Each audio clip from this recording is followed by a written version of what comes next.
Good morning everyone. Mall concept के case में हो सकता है इस वीडियो के अंदर जितने भी इसके कंसेप्ट के जो डाउट्स आए हुए थे वो सब क्लियर करवा दूं।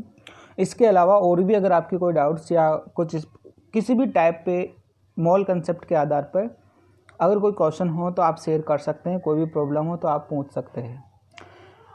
कोशिश करूँगा इस वीडियो के अंदर ही स्मॉल कंसेप्ट के पॉइंट को ख़त्म करने की कोशिश, क्योंकि अपन ने सिर्फ एक थोड़ा सा इसका बेसिक कंसेप्ट ही उठाया, बहुत सारे ढेर सारे एग्जाम्पल नहीं किए। एग्जाम्पल मात्र अपन ने कोई 10-12 एग्जाम्पल ही करे हैं, लेकिन फिर भी जो आपने कहीं क्वेश्चन देखा हो उसका तो आप ज़रूर शेयर करिएगा।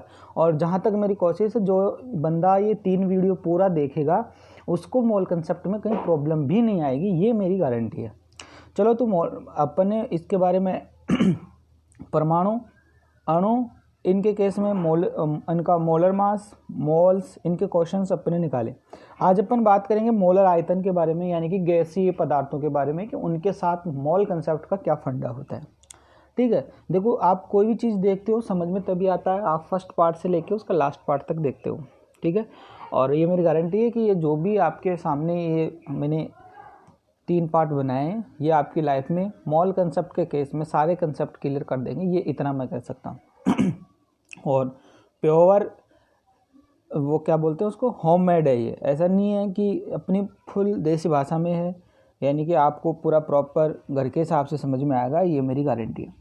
चलो ठीक है, तो मॉल कंसेप्ट का पार्ट 3 जिसमें आपको मोलर आयतन के बारे में पढ़ने को मिलेगा।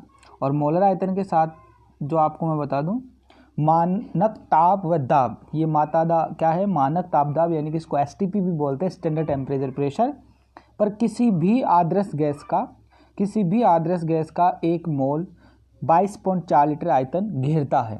ये अपन एक स्वाभाविक आपने 9th क्लास में पढ़ा होगा कि जो आपका 22.4 लीटर आयतन है, 22.4 लीटर आयतन जो है, 1 मोल गैसीय पदार्थ का आयतन जो होता है वो कितना आयतन होता है, 22.4 लीटर होता है, भले ही चाहे वो कोई सी भी आदर्श गैस हो। आदर्श गैस के लिए और कंडीशन कौन सी होनी चाहिए, मानक ताप दाब। और मानक ताप की क्या कंडीशन होती है, इसमें टेम्परेचर को अपन 273 केल्विन मानते हैं और प्रेशर को 1 एटम या फिर इसको अपन 760 mmHg भी बोलते हैं। ये मानक ताप दाब की कंडीशन होती है। ठीक है, तो यहाँ पे मानक ताप और दाब यानी कि टेम्परेचर और प्रेशर स्टैंडर्ड होते हैं, और ये कितने होते हैं, ये वाला आपके पास कैलकुलेटेड वैल्यू। ठीक है, उसके केस में आपको सीधा एक एग्जांपल मिलता है, 22.4 लीटर। किसी भी आदर्श गैस के 1 मोल का आयतन कितना होगा, 22.4 लीटर, भले ही अब चाहे गैस कोई सी भी हो। ठीक है, तो गैसों के केस में यही मोलर आयतन कहलाता है। 1 मोल का आयतन कितना है, 22.4 लीटर, इसको अपन मोलर आयतन कहते हैं। ठीक है, चलो तो यहाँ पे आपको एग्जाम्पल के माध्यम से इसको समझाने की कोशिश कर रहा हूँ कि 1 मोल मीथेन का आयतन 22.4 लीटर होता है, अर्थात मीथेन का टोटल कितना ग्राम है, वेट कितना है 1 मोल मीथेन का, 16 ग्राम, क्योंकि 12 ग्राम हाइड्रोजन का और 4 हाइड्रोजन है तो 1/1, तो कितना हो गया 16 ग्राम। 16 ग्राम 1 मोल के इक्वल है। 1 मोल अवगाद्रो संख्या के इक्वल होता है, अवगाद्रो संख्या ये होती है, और मोलर आयतन के केस में 22.4 लीटर होता है। ठीक है, ये अपना कंसेप्ट चलता रहता है। अब 22.4 लीटर आयतन ही STP पर मोलर आयतन कहलाता है, यानी कि जो 22.4 लीटर आयतन है ये मानक ताप दाब पर मोलर आयतन कहलाता है। आपको पूछ ले मोलर आयतन क्या है, बोलो सीधा सा, 1 मोल आदर्श गैस का आयतन या 1 मोल आदर्श गैस जितना स्थान घेरती है वो उसका मोलर आयतन कहलाता है। और मोलर आयतन कितना होता है, 22.4 लीटर होता है। किसी भी गैस के लिए मोलर आयतन कितना होता है, 22.4 लीटर होता है। बस ये अपने को न्यूमेरिकल सॉल्व करने के लिए परम सिद्ध अधिकार है। बाकी इसके कुछ फॉर्म्स होते हैं, जैसे कि ये सीधा लीटर में दिया हुआ होता है तो 22.4 लीटर दिया हुआ होता है, जैसे आपके सामने ये शो कर रहा है। और अगर ये कभी कभार 22.4 DMQ ऐसे भी होता है, या इस प्रकार से इसको 22,400 ml भी बोल सकते हैं, या फिर इसको 22,400 सेंटीमीटर क्यूब भी बोल सकते हैं। ये इसके फॉर्मेट बनाने के, बाकी कुछ नहीं है, अर्थ सबका एक ही होता है। ठीक है, अब इसका भी उनकी तरह एक फॉर्मूला होता है अपने पास, जो फॉर्मूला आपके सामने है इसके केस में, कि इनके 2 फॉर्मूले देखो कैसे, मोलों की संख्या आयतन यानी कि जो आपके सामने आयतन दिया हुआ होता है, जैसे अपन उसमें बोलते हैं ना दिया हुआ द्रव्यमान, तो यहाँ पे दिया हुआ आयतन और मोलर आयतन तो सबका फिक्स है 22.4 लीटर। अब जो आयतन दे रहा है उसके हिसाब से उसकी मोलों की संख्या कन्वर्ट कर देंगे, कोई दिक्कत नहीं है, ठीक है। अच्छा, तो अब बाकी नंबर ऑफ मॉल्स निकालने के लिए वही फॉर्मूला होता है, दिया हुआ मास और मोलर मास, जो सेम नॉर्मल आपका जो फॉर्मूला आपको बता रखा है वो फॉर्मूला है। तो ये फॉर्मूला इसके। अच्छा, फॉर्मूले में आपको और इस प्रकार से बता दूं कि ये जो 4 फॉर्मूले हैं ना, ये 4 फॉर्मूले आपके मोल कंसेप्ट के हर कोई कंसेप्ट को क्लियर करता है, और इन 4 फॉर्मूले से आप मोल कंसेप्ट से रिलेटेड हर टाइप के न्यूमेरिकल सोल्व कर सकते हो। 4 तो ये हो गए, और 4 इनमें से और निकल आते हैं। जैसे निकलने का मतलब है, जैसे अभी मान लो आपको लेफ्ट राइट करना होता है, जैसे यहाँ पे पहला ही फॉर्मूला है, अब इसके अंदर बता रखा है कि इसका क्या है, इनसे बेस्ट अपन न्यूमेरिकल भी करेंगे, और इन 4 फॉर्मूला का मतलब भी समझाते हुए आपको यहाँ पे न्यूमेरिकल कराए गए हैं। ये 4 फॉर्मूले कैसे यूज करते हैं ये भी बताएंगे लास्ट में। ये इन चारों फॉर्मूलों को समझने के बाद आप किसी भी प्रकार के न्यूमेरिकल को कर लोगे, ये मेरी गारंटी है, ठीक है। तो इसके बेस पे अपन हर कोई चीज़ करते हैं इनके इसके अंदर, ठीक। चलो तो अपन अब एक न्यूमेरिकल स्टार्ट करते हैं। क्वेश्चन दे रखा है, एसटीपी पर 2.5 मोल CH4 का आयतन क्या होगा। मोल दे रखा है, आयतन पूछ रहा है, कंडीशन दे रखा है, मानक ताप दाब, कोई बात नहीं। 1 मोल बराबर 22.4 लीटर होता है। गैसों के केस में अपन जानते हैं एसटीपी पे कोई दिक्कत नहीं है। तो 2.5 मोल पे कितना होगा, 1 मोल के लिए 22.4 लीटर है, तो 2.5 के लिए कितना होगा, 2.5 से गुणा कर दो। तो 2.5 के लिए कितना होगा, 56 लीटर। कितना हो जाएगा, 56 लीटर हो जाएगा, ठीक है। सिंपल सा फंड है। उसके अलावा नेक्स्ट क्वेश्चन देखो, एसटीपी पर 11.2 dm³ CO2 के मोलों की संख्या ज्ञात करो। तो कंफ्यूज ना होना, ये 11.2 लीटर ही है। अब CO2 के मोलों की संख्या पूछ रहा है, आयतन दिया हुआ है, तो मोलों की संख्या ज्ञात करने के लिए इसका मोल क्या फॉर्मूला होता है, दिया हुआ आयतन अपॉन मोलर आयतन। दिया हुआ आयतन कितना है 11.2, मोलर आयतन कितना होता है सभी हाइड्रोजन गैसों के लिए 22.4। कितने मोल हैं CO2 के मोल हैं 0.5 मोल, यानी कि 11.2 लीटर जो स्थान कवर करते हैं स्टैंडर्ड टेम्परेचर और प्रेशर पर, वो 0.5 मोल CO2 गैस ही कवर कर लेती है। ये एक अपना मोलर आयतन का खंडा होता है, ठीक है। नेक्स्ट क्वेश्चन बहुत ही सिंपल क्वेश्चन है, मैं बोल रहा हूँ इस चैप्टर के मतलब मोल कंसेप्ट एक अपने क्या है 9th क्लास से आ जाता है, और 9th क्लास से अपन बहुत अच्छे से समझ ही नहीं पाते हैं, इसलिए अपने को क्या बचपन से ही थोड़ा अजीब सा लगता है। बाकी इसको ज़्यादा कोई डिटेल में समझाना भी नहीं चाहता है, क्यों नहीं चाहता वो मैं नहीं बता सकता। बाकी मोल कंसेप्ट तो आप अगर यकीन नहीं है, क्योंकि कॉलेज वाले तो देखते नहीं, वो तो अपने आप को 30 मार्क का समझते हैं, उनको तो ऐसा लगता है कि हम तो पता नहीं सब विजय प्राप्त हैं, अपन तो अब आज़ाद परिंदे हैं, तो उनको तो छोड़ो, उनको तो कुछ नहीं आता जाता। सही बताऊं तो आपको मैं बात, चाहे आपके अगर कोई बहन भाई हो सीनियर, उनको पूछना छोटे से मोल कंसेप्ट के क्वेश्चन क्या राय होती है उनकी बट आपके साथ ऐसा ना हो, इसलिए ये बहुत ही सिंपल से फंडे लाए हैं अपन, और क्वेश्चन भी सोल्व कराने की कोशिश करते हैं। तो स्टैंडर्ड टेम्परेचर प्रेशर पर 5.6 लीटर H2 गैस में उपस्थित हाइड्रोजन परमाणु की संख्या ज्ञात करो। देखो हम कैसे कैसे क्वेश्चन कर रहे हैं, आप कल्पना करो क्या पूछा जा रहा है। मानक ताप दाब पर 5.6 लीटर H2 गैस में उपस्थित हाइड्रोजन परमाणु की संख्या ज्ञात करो। हम देखो इतने बड़े हो गए, ऐसे ऐसे क्वेश्चन भी करेंगे, वो भी ऐसे तुरंत, कोई टाइम भी नहीं लगेगा, ऐसी कैलकुलेशन होगी। कैसे, देखो पहले तो आप क्या करो, मोलों की संख्या निकाल लो, और मोलों की संख्या निकालने के लिए आपको क्या करना पड़ेगा, जो दिया हुआ आयतन और मोलर आयतन, यहाँ पे जो मैंने ये फंडा लगाया है उसका क्या अर्थ था कि ये मोल है और ये वॉल्यूम है और ये मोलर आयतन है, ठीक है। दिया हुआ आयतन कितना है 5.6 लीटर, और मोलर आयतन कितना होता है 22.4 लीटर, ठीक है। तो टोटल मोल कितने आ रहे हैं 0.25 मोल आ रहे हैं, यानी कि H2 गैस के कितने मोल हैं, इतने से आयतन में कितने मोल हैं, ओनली फॉर 0.25 मोल है। कितने हैं 0.25। अब एक मोल हाइड्रोजन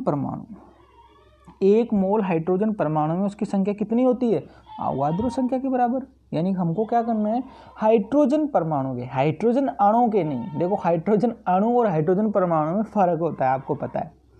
अणु की बात करते हैं तो H2 की बात करते हैं, और परमाणु की बात करते हैं तो खाली हाइड्रोजन की बात करते हैं।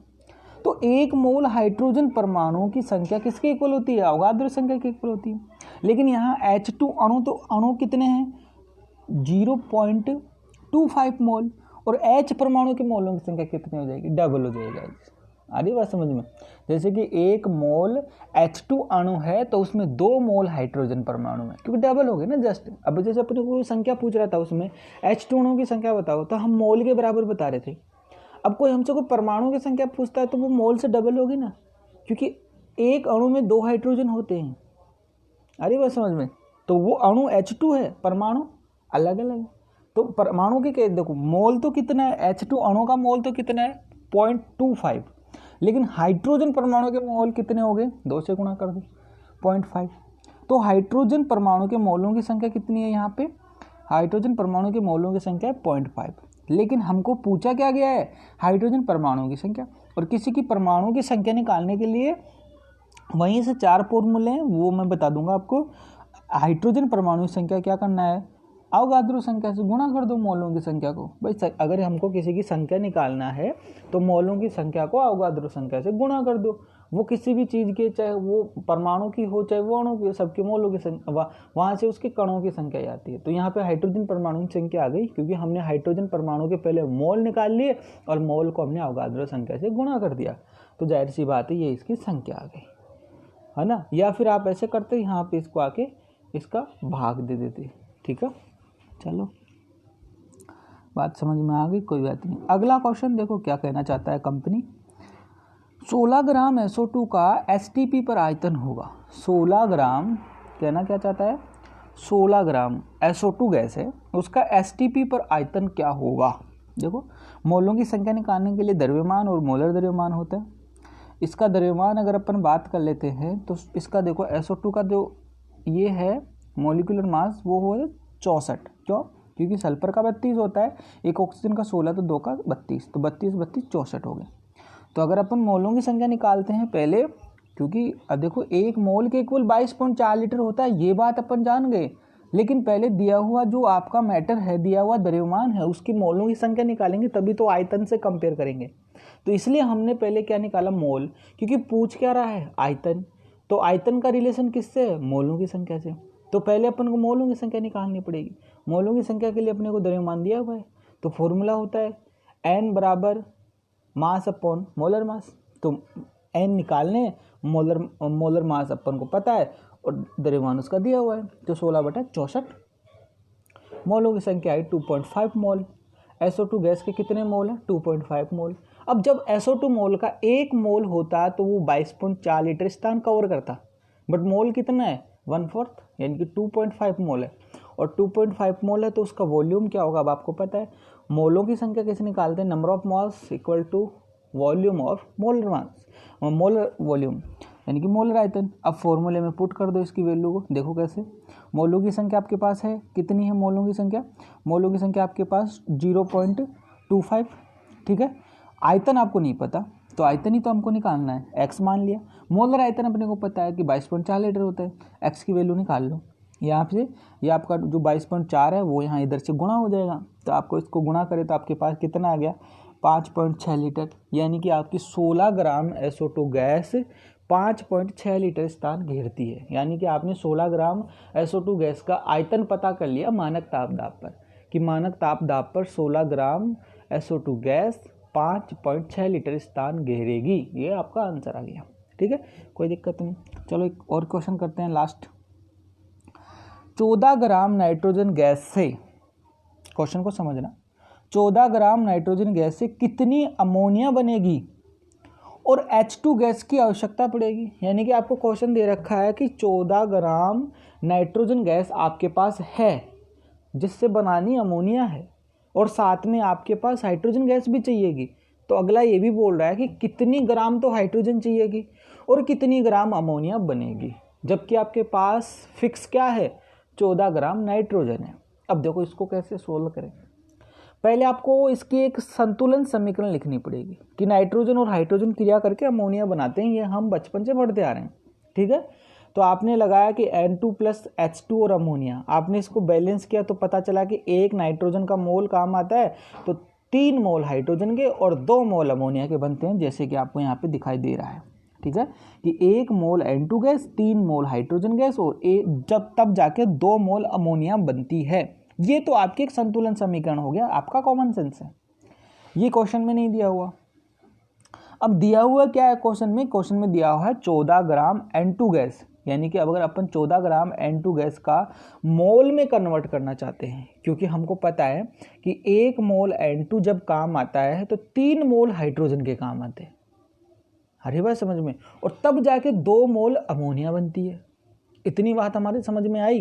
तो दिए हुए मैटर से हम क्या करना चाहते हैं, क्योंकि हमारे पास only for 14 gram N2 gas दे रखा है कि 14 ग्राम N2 काम में लेनी है और अमोनिया बनाना है। अब आपके हिसाब से देख लो कितनी H2 चाहिए आपको और कितना अमोनिया बनेगा, ये मैटर है। अब आपने क्या किया, पहले 14 ग्राम नाइट्रोजन के मोलों की संख्या निकाल ली। अब जैसे आपको पता है आप ग्राम से किसी की मोलों की संख्या निकाल सकते हो, तो आपने क्या किया कि नाइट्रोजन गैस के 28 ग्राम, क्योंकि N और N 2 हैं, यहाँ पे अणुओं की बात कर रहे हैं, नाइट्रोजन परमाणु की थोड़ी बात कर रहे हैं। तो N2 के 28 ग्राम, अगर नाइट्रोजन के 28 ग्राम होते तो वो 1 मोल के बराबर होते, बट यहाँ पर 14 ग्राम नाइट्रोजन गैस है, तो मोलों की संख्या कितनी हो जाएगी, मोलों की संख्या हो जाएगी 14/28, यानी कि आधा मोल।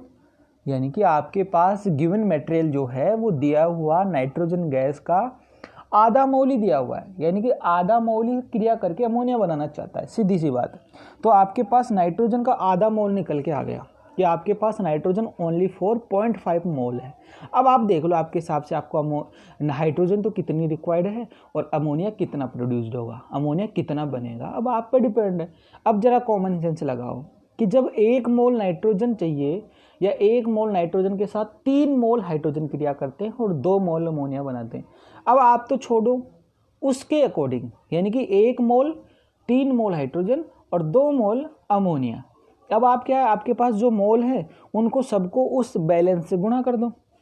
किस बैलेंस से गुणा कर दे, इससे कि आपके पास जैसे किस बैलेंस से गुणा करना पड़ेगा, यानी कि आपके पास ये समीकरण है कौन सी वाली, ये वाली। तो इसमें आपने क्या किया, 0.5 मोल आपके पास आंसर आया, तो आपने नाइट्रोजन के 1 मोल से गुणा कर दिया। फिर इधर 0.5 को आपने हाइड्रोजन के 3 मोल से गुणा कर दिया, और इधर आपने 0.5 सॉरी ये ओनली 0.5 ही है, 0.5 नहीं है, तो आपने इसको किससे गुणा कर दिया, 2 से गुणा कर दिया। तो यहाँ पे क्या आ गया, 1 मोल।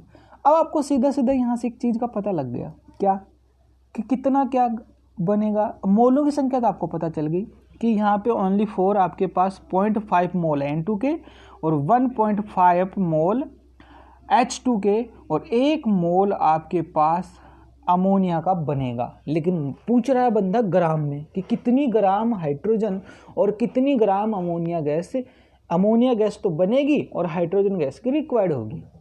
अब इसको ग्राम में बदल दो, सिंपल, वेरी सिंपल, समझना इस बात को। देखो H2 गैस का द्रव्यमान निकालने के लिए क्या करेंगे, मोल बराबर द्रव्यमान अपन मोलर मास। तो द्रव्यमान आपको ज्ञात करना है, मोल पता है कि 1.5 मोल काम आ रहा है, तो मोल इक्वल x/2। 2 क्या है, हाइड्रोजन गैस का मोलर द्रव्यमान है 2, तो यहाँ पे 3 ग्राम हाइड्रोजन की आवश्यकता होगी, यानी सीधी सी बात है 3 हाइड्रोजन चाहिए, तो 3 ग्राम हाइड्रोजन चाहिए, राइट। ऐसे अमोनिया का उत्पादन कितना हो रहा है, अमोनिया के लिए आपको पता है इसका मोलर मास 17 होता है, तो 1 अमोनिया का मोल बन रहा है x/17, तो x की वैल्यू कितनी आ गई, 17 ग्राम, यानी कि 17 ग्राम अमोनिया बनेगी, सीधी सी बात है। तो ये गैस आपको इक्विलिब्रियम में भी बहुत काम आते हैं, गैसों के केस में, आदर्श गैस समीकरण के अंदर भी, न्यूमेरिकल में इसके बहुत कंसेप्ट काम आते हैं। ये चैप्टर भले ही आपका 11th क्लास का पहला चैप्टर हो, लेकिन ये मैं बता दूँ आपको 12th में भी चाहे दूसरा चैप्टर हो, चाहे आपका 11th के बहुत सारे चैप्टर हो, मोल कंसेप्ट के केस में जहाँ मोलर आयतन आ रहा है ना, मोलर द्रव्यमान आ रहा है आपका, चाहे वो एटॉमिक मोलर जो भी आ रहा है, ग्राम एटॉमिक मास आ रहा है, कुछ भी आ रहा है, ये सब केस मोलर वर्ड का मतलब ये होता है कि 1 मोल के इक्वल क्या है। 1 मोल के इक्वल आप कणों की संख्या देखते हो तो वो अवोगाद्रो के इक्वल है, यानी कि ये चीज़ आप दिमाग में बैठा लो कि कौन सी चीज़ किसके इक्वल। जैसे मैंने अब आपको एक लास्ट में एक फॉर्मूला आपको दिखाया था कि इस फॉर्मूले के हिसाब से हम बहुत कुछ निकालने वाले हैं, तो वो फॉर्मूला क्या था, देख लो भाई क्या था। ये जो बीच में आपके सामने एक डायग्राम से बना रखा है, केस में बता रखा है कि फॉर्मूलेज इन केस ऑफ, यानी कि इन स्थितियों में क्या क्या फॉर्मूले होते हैं। एक होता है परमाणु के केस में, वो एन यहाँ पे देखो, यहाँ पता रखा पहले, एन का मतलब है मोल, एम का मतलब है द्रव्यमान, और एन का कैपिटल एन का मतलब है कणों की संख्या, और वी का मतलब है वॉल्यूम, और एन ए का मतलब है अवगाद्रो संख्या। ठीक है, ये सब चीज़ें पहले ही बता रखी। अब फॉर्मूला समझ लो। अगर परमाणु के केस में अगर बात करते हैं तो क्या फॉर्मूला बनता है, मोलों की संख्या बराबर एम यानी दिया हुआ द्रव्यमान और अपॉन ग्राम एटॉमिक मास, यानी किसी परमाणु के केस में अगर आप मोलों की संख्या निकाल रहे हो तो उस परमाणु का ग्राम एटॉमिक मास, यानी हम ये कहेंगे ग्राम परमाणु द्रव्यमान, ग्राम परमाणु द्रव्यमान। अगर आप किसी परमाणु के केस में मोलों की संख्या निकाल रही हो, जैसे आपको केस में एक एग्जांपल दिया था कि 60 ग्राम कार्बन में कितने मोल है, तो कार्बन एक परमाणु है, ठीक है, तो 60 ग्राम ऊपर मास, और कार्बन प्रति कार्बन यानी कि एक कार्बन का एटॉमिक मास कितना है 12, तो 60/12 यानी कि 5 मोल हैं, ऐसे है ना। और दूसरा फॉर्मूला था इसका, क्या था दूसरा फॉर्मूला, अणु पदार्थ के केस में, यानी कि अगर अणु के केस में निकालना है तो N/M upon gram molecular mass, ग्राम अणु भार की बात करें। जैसे अभी पूछ लिया आपको 28 ग्राम N2 में, 28 ग्राम N2 में कितने N2 के मोल होंगे, तो 1 होगा, क्योंकि 28 ग्राम, अब आप अणु की बात कर रहे हो तो N2 अणु का मोलर द्रव्यमान जो है वो 28 ग्राम है, और गिवन मास भी 28 है, तो 28/28 1। तो ये एक दोनों में बात में फ़र्क है।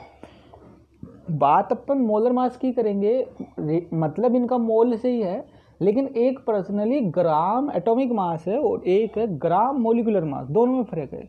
ग्राम एटॉमिक मास और ग्राम मोलिकुलर मास में थोड़ा सा फर्क है, जो मैं आपको कई बार न्यूमेरिकल के माध्यम से समझाने की कोशिश किया हूँ, और आई होप कि आप समझ गए इस बात को। ऐसे ही एक और आपके पास फॉर्मूला है कि आयतन से संबंधित, यानी गैसीय पदार्थों से संबंधित क्या फॉर्मूला होता है, N = V/22.4 लीटर। अब ये V जो आयतन आपको दिया हुआ होता है, 22.4 लीटर आदर्श गैसों के लिए STP पे एक फिक्स आयतन है, और नंबर ऑफ मोल, यानी कि अगर आपके पास दिया हुआ आयतन भी 22.4 लीटर है तो आपकी 1 मोल गैस है, दिया हुआ आयतन कम ज़्यादा उसके अकॉर्डिंग उसकी वैल्यू आएगी। ऐसे ही अगर आपको कणों की संख्या के केस में भी अगर एक फॉर्मूला बनता है कि आप किसी भी चीज़ में कणों की संख्या कैसे निकालें। कणों की संख्या निकालने के लिए आपको क्या करना होता है, ये N का मतलब तो नंबर ऑफ मोल है, ऊपर कणों की संख्या, जैसे आपको कणों की संख्या दे दी हो और कोई मोल पूछ रहा है तो आपको क्या करना है, अवगाद्रो संख्या का भाग दे दो, ठीक है, ये फॉर्मूला है। यहाँ पे नंबर ऑफ मोल कैसे निकालोगे, दिए हुए कणों की संख्या में अवगाद्रो को भाग दे दो। और अगर कभी कभार ऐसा होता है कणों की संख्या निकालनी होती है तो हम क्या करते हैं, कणों की संख्या निकालनी होती है, सपोज दैट ये n चाहिए आपको, तो आप क्या करोगे, Na से n को गुणा कर दोगे। हम ऐसे ही तो करते हैं भाई, कणों की संख्या निकालते हैं तो हम क्या करते हैं, मोल को अवगाद्रो संख्या से गुणा करते हैं कि नहीं करते हैं, कितना मोल है उसको अवगाद्रो संख्या से गुणा कर दो। तो अगर आपको अगर कणों की संख्या चाहिए तो अवगाद्रो संख्या को मोल से गुणा कर दो, और मोलों की संख्या चाहिए तो कणों की संख्या में अवगाद्रो को भाग दे दो, सीधी सी बात है। ये फॉर्मूले, जैसे मैंने इस फॉर्मूले को डबल कन्वर्ट किया है, एक तो आपको मोलों की संख्या निकालने के लिए बता रहा है और दूसरा आपके कणों की संख्या को। इसी प्रकार से ये हर फॉर्मूले डबल ट्रिपल में कन्वर्ट हो रहे हैं। यहाँ पे मोलों की संख्या पता चल रही है, और अगर आपको मोलों की संख्या पता होती है तो आप आयतन भी निकाल सकते हो, तो वो क्या हो जाता है यहाँ पे V × N, और ये 22.4 लीटर होता है ऐसे। तो ये फॉर्मूले सब जो मैंने 4 लिखे हैं वो 8-10 फॉर्मूले में कन्वर्ट हो गए हैं, और इन 8-10 फॉर्मूले से आपके मोल कंसेप्ट से रिलेटेड जितने भी आपके क्वेश्चंस या न्यूमेरिकल्स होते हैं वो सब क्लियर हो जाते हैं। तो कृपया इन तीनों वीडियो को जो बंदा देखेगा, मैं कह सकता हूँ कि उसको मोल कंसेप्ट में अगर कोई प्रॉब्लम आएगी नहीं वैसे, और फिर भी अगर आपके सामने ऐसे अजूबी गुरु में कोई क्वेश्चन है मोल कंसेप्ट के केस में तो आप शेयर कर सकते हो। वैसे क्वेश्चन तो आप कोई भी शेयर कर सकते हो, लेकिन अपना मोल कंसेप्ट समझाने का पर्पज यहाँ पे खत्म होता है। तो ध्यान रखा करो, कभी भी ऐसा क्वेश्चन में आप उलझते हो तो अगर आपको उसका द्रव्यमान दे रखा है और आयतन पूछता है, ध्यान दो, अगर आपको द्रव्यमान देता है और आयतन पूछता है, जैसे मैं आपके लिए क्वेश्चन पुट करता हूँ लास्ट में, जैसे कि मान लो आपके केस के अंदर मुझे फिर से बताएगा आप लोग कि कैल्शियम कार्बोनेट, या चलो आप कैल्शियम कार्बोनेट छोड़ो, आप बात करो HCl गैस की बात करो। HCl गैस का 3.65 ग्राम द्रव्यमान, इसको आयतन में कन्वर्ट करके बताओ, और आयतन में भी मुझे ml में कन्वर्ट करके बताना है कि इसका कितना ml आयतन होगा। ये आपके लिए होमवर्क है, ठीक है ना। तो देख रहा है वो जरूर बताए इसका कि कितना आंसर आएगा। कितना HCl के आपके पास HCl का द्रव्यमान कितना है 3.65 ग्राम।